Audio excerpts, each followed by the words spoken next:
Baruch atah Adonai, Eloheinu melech haolam, asher kidshanu b'mitzvotav, v'tzivanu l'hadlik ner she'el Chanukah. Baruch atah Adonai, Eloheinu melech haolam, she'asa nisim l'avoteinu, bayamim hahem ba'azman hazeh. Baruch atah Adonai, Eloheinu melech haolam, she'achiyanu v'kiyanu v'higyanu la'azman hazeh.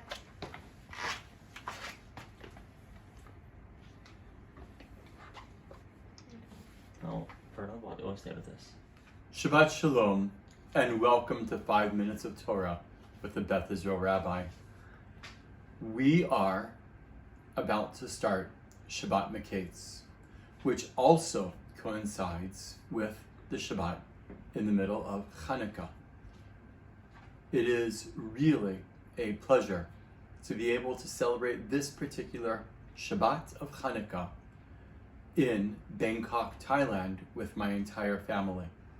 As you just saw, we just lit the Chanukiah, and as a special treat for Hanukkah, I'd like to ask Lissa, Abishai, and Yair to share special messages of Hanukkah, which especially in this particular year, this Hanukkah of 5785, as we are still in the midst of, and hopefully coming to a conclusion soon, with the war in Israel, with Gaza, with Hamas, and now with the ongoing missiles coming from the Houthis, we pray that the light of the Chanukiah this year will bring light into the Jewish world and into the entire world itself.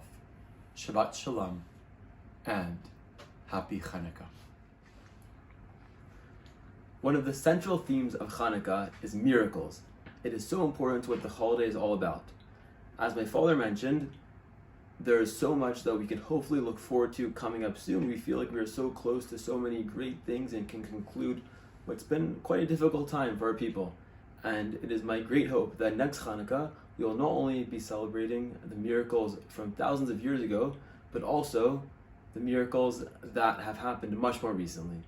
Okay, so we're often told there are two miracles of Hanukkah. So there's the miracle of the oil, that we all know, where there's the military victory, and the way it's presented is often very simple. There's the Jews beat the Greeks, and end of story.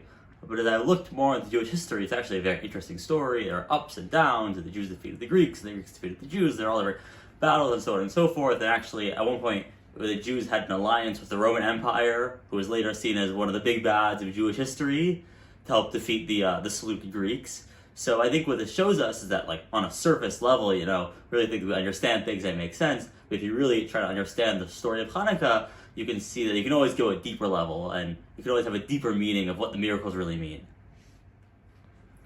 Hanukkah comes at the darkest time of the year, and it is a chance for us to light the Chanukiah and bring a little bit of light into our lives. It's wonderful how over Hanukkah we start with a little bit of light, and each day we add a little more fuel to our Chanukiah with an extra light, bringing us forwards into something special and away from the darkness of the winter. The clear messaging is the idea of the mixture of both light and miracles. Joseph, in this week's Parsha, is able to achieve the miracle of emerging from his jail cell, of teaching Paro or Pharaoh what his dreams are all about.